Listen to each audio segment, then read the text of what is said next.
So now we kind of move on to what would be not so normal, but maybe what has been touted as normal your whole life because it's so common. Let's start with PMS. So PMS, premenstrual syndrome, and I kind of talked about in the blog that no, that doesn't mean please meet Satan, or, you know, please pass my sweats or whatever. There's so many jokes around it, and I get it. It can be funny, but really, like, we've got to move away from these jokes and normalization of PMS, because whenever we start to believe that this is normal or par for the course, we're gonna stop looking for solutions. So, all to say, we've got to look at our period as our fifth vital sign. So we have to make sure that we're addressing it like a fifth vital sign. If you had a fever, you would address your fever. So if you have period problems, we would address our period problems. Common PMS symptoms: acne, bloating, mood swings, all those things. There's more psychological effects with more PMDD, which is premenstrual dysphoric disorder, which is a little bit more intense and definitely requires more help. But anyway, I really want to talk about some of the practical solutions I mentioned for PMS. And the number one I would have to say is blood sugar control, because our insulin is such an important hormone. It is a top tier hormone along with cortisol. Insulin has to be controlled, and when it is not, whenever we have too high of insulin in our body, it does really several different things. It will cause an increase in aromatase, which is an enzyme that kind of tells testosterone to turn into more estradiol. So now we're kind of just fueling the flames of PMS because we're giving more estrogen, because estrogen is kind of the hormone. It's a beautiful hormone. It's our queen hormone, but can be like that clingy friend that if it sticks around too long, it's going to cause problems like PMS. So we want to do things to control our insulin because it just plays such a huge role in hormone balance in general, and the insulin affects all these kind of sub-tier hormones underneath. It also, high insulin will increase LH, which is luteinizing hormone, and then that's why, especially with women with PCOS that are 70% more likely to have insulin resistance, usually ovulation prediction kits are not very accurate for them because they tend to have higher LH because they also tend to have higher insulin. So insulin definitely affects our hormones. So the best thing you can do, every meal needs to be a balanced meal. You need about 4 to 6 ounces of a protein. It can be animal-based or plant-based. I would recommend trying not to make every protein source you have be animal-based. Try and eat maybe 3 or so times a week some plant-based protein. And then also on your plate, lots and lots and lots of rainbow vegetables. So Dr. Bolsewicz, or Dr. B, he's the author of Fiber Fueled. He will say, eat the rainbow, and that really the best indicator for gut health is the more diversity of plants that we're eating. So more colors, more plants on our plate. And then we also want to get our energy vegetables, which is kind of what Dr. Aviva Romm, she's the author of Hormone Intelligence, she calls them energy vegetables. So kind of our complex carbs, our grains, so quinoa, brown rice, things like that. And our energy vegetables, more like a sweet potato. So a serving of that on your plate as well. And with every meal having a little bit of fat. If you're having a salad, making an olive oil dressing to get some good fat, maybe even putting some olives on top of your salad, or half an avocado. If you look at your plate at every meal and you have those things, you are doing so much good for insulin control and your blood sugar balance. I think the next one would be looking at endocrine-disrupting chemicals in our lives. And this was something I really never thought about until I started working with the naturopathic MD. And the very first thing, I was in the office and I was drinking out of a throwaway plastic water bottle. and she was just like, we need to stop. We need to get rid of plastic. BPA is one of the most common endocrine disrupting chemicals. And so endocrine disrupting chemicals essentially mimic our hormones in our body, but cause disruptive responses essentially. And a lot of these things in our beauty products, our cleaning products, in plastics act as xenoestrogens, which are essentially a synthetic estrogen, so not our natural estrogen, that acts more like estradiol in our body, but has really a more intense response whenever it attaches to our estrogen receptors. This can get kind of tricky because you can do lab work and maybe your estrogen is normal, but you have a lot of exposure to these endocrine disrupting chemicals that are attaching to our estrogen receptors and causing these like estrogen dominant symptoms like PMS and all these things. But the lab says it's normal, so no one does anything for you. But we have to really assess what we are using, what we're putting on our skin, what we're ingesting, and also what we're putting into our vaginas. Our vaginal tissue is one of the most absorbent tissues, which is another reason I switched to a Pixie cup, because there are no risks of, like with tampons, especially like bleaching chemicals that are in tampons are incredibly harsh on our bodies. So we want to kind of get away from putting things in our body that shouldn't be there. And that also puts me on a tangent of like douching or these flowery like vaginal soaps and all these things. Our vaginas don't need to smell like flowers. We all have a unique smell. If it's a foul smell, yes, we don't want that, but doesn't need to smell like flowers. But that's why I also love a Pixie cup, because I'm not afraid of putting chemicals into my body every single month. Really looking at and assessing what we're using day to day. And especially women, we're exposed to, right off the bat when we wake up, what we're washing our face with, what we're putting in our hair. If you take showers in the morning, the shampoos, the body washes, all those things, we're exposed to so much right off the bat, upwards like hundreds of chemicals that we really need to try and limit. Now, does this mean go and throw away every single thing you own? No, it just means start small. And one of my favorite things to use whenever I'm in like a store buying cleaning products or cosmetic products or whatever, I like to use, it's called the Think Dirty app.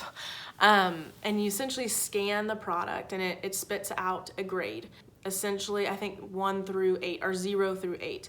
8 is the worst, so it's gonna like show up an 8, it's gonna be bright red, and it's gonna tell you all the things that are terrible in this product. I like to keep everything I buy under a 5 on that grading app, just so that I know I'm limiting exposure to all these toxins. And then as far as like food and stuff goes, food can also be endocrine disruptors. If it was processed with antibiotics or hormones or anything like that with our meats, definitely limit that and buy organic when you can. And I know it can be a little bit more expensive to buy organic, but if you check the EWG, the Environmental Workers Group website, they actually have a whole thing called the Dirty Dozen and the Clean 13. So if it's on the Dirty Dozen, that means usually the crops are not as cleanly farmed, so you might want to buy those organically. The next thing I want to talk about is our liver, which is really important because our liver is just a phenomenal organ. It is really our housekeeper and our processing plant. So it cleans up everything and packages up kind of our macros and our micros to be usable within our bodies. So how can we really kind of love our livers? Well, first, going back to what I just mentioned, the endocrine disruptors, we have to limit that exposure because our liver is so dependent on good vitamins, minerals, and all these things to kind of function in antioxidants. Our liver is so overworked to try and get rid of all these endocrine disruptor chemicals, but it's underpaid with good nutrition. Liver's not going to function well. It's going to get congested. It's not going to help us get rid of the excess estrogen that can build up. Because estrogen, again, queen hormone, but it should be a use it and lose it. So once it's been used in our body to do all the beautiful things it does, like keep our skin clear, keep our libidos humming, we want to lose it. We kind of want to get rid of the excess hormones. And phase 1 of liver detoxification is really where that starts. And I can get into all the science of that, but you'll probably lose me, or I'll lose you. But anyway, the best things we can do, eating more cruciferous vegetables. So like kale, broccoli, Swiss chard, things like that. Cruciferous vegetables have extracts called DIM and sulforaphane, which help phase 1 and phase 2 liver detoxification respectively. So we want to add more cruciferous vegetables. You can also supplement with DIM. Again, I would talk to a doctor if you're going to do that, because sometimes, especially if you have lower estrogen to start with, if you start supplementing with that, you're gonna have even lower estrogen, which is gonna just perpetuate your symptoms. So have a hormone panel done, get everything checked so that you can smartly supplement. And don't just ever go to a store and start picking up supplements and just kind of guess. We want to smartly supplement there.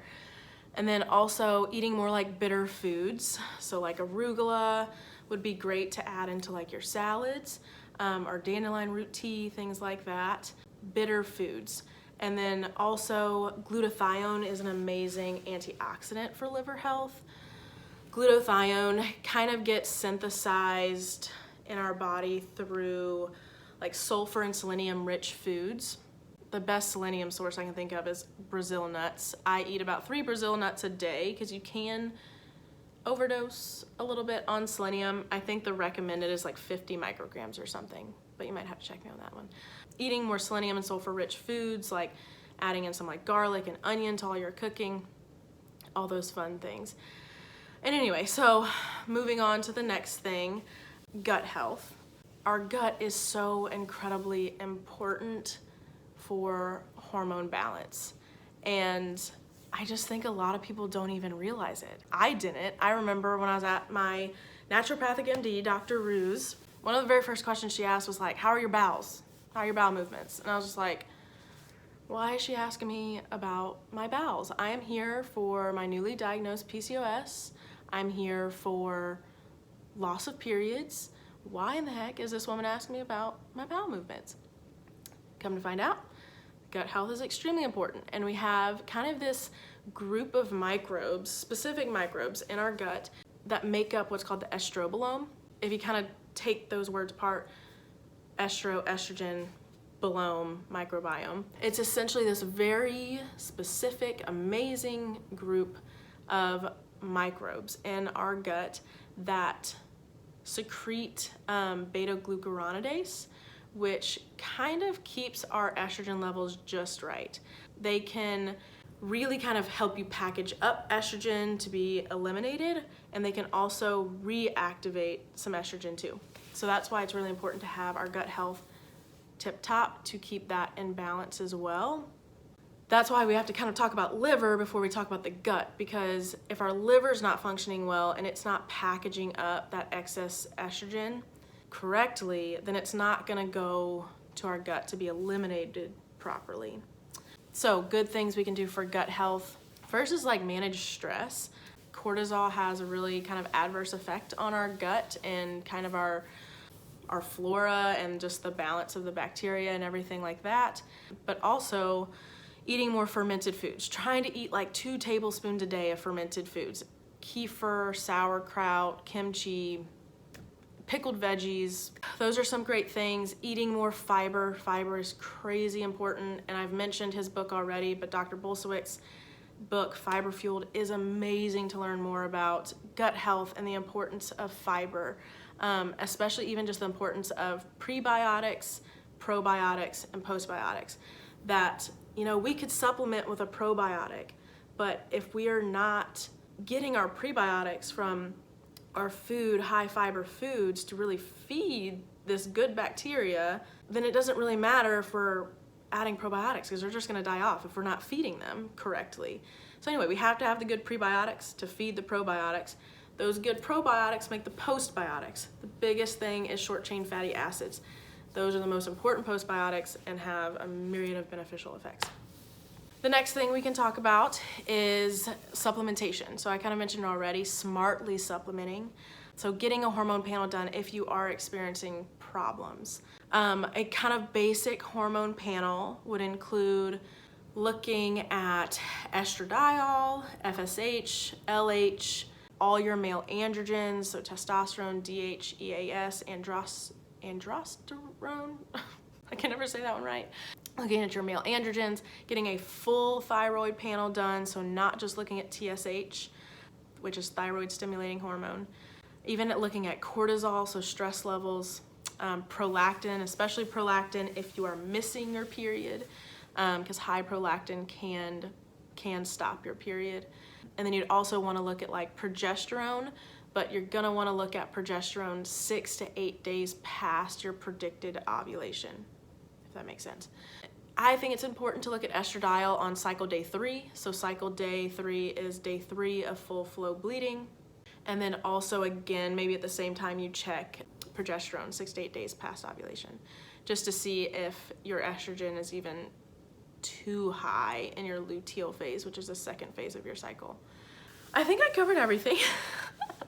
I could talk about this stuff all day, every day. I'm a nerd about it, and I just want more women to know how we are truly designed to dominate.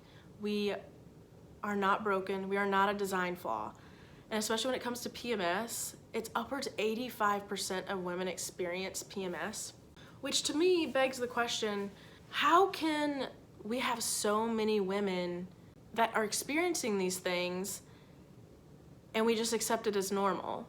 Because broken is not normal. Like, I mean, common is not normal. So we have to address these lines of thinking that we are innately a flawed design. It's just because we're a woman that we have to deal with this. The pill will fix it. It doesn't. The pill masks it. All this to say, I really, really encourage each and every one of you to just start reading. Start learning about your own cycle. Track your cycle. Use a menstrual cup to get intimate with your cycle, to really know what's going on. It's just an incredible power. It really is. I just also really want to thank Pixie Cup for kind of giving me this amazing platform. I've always wanted to educate on this stuff, but never really knew where to start. And because their mission is to empower women in their own pursuits, which is what they're doing for me, I now have an amazing opportunity to empower other women to pursue all the things they want to pursue. That is it. If anyone has any questions or anything, you can reach out to anyone on the Pixie Cup team. You can go to my blog, PMS is Common, Not Normal. You can comment. I respond to everyone. But yeah, thanks for listening, and go try out a Pixie Cup. It's a great cause too. We're giving to women in need. So go try one out if you haven't, and start tracking your cycle and just loving to learn about it.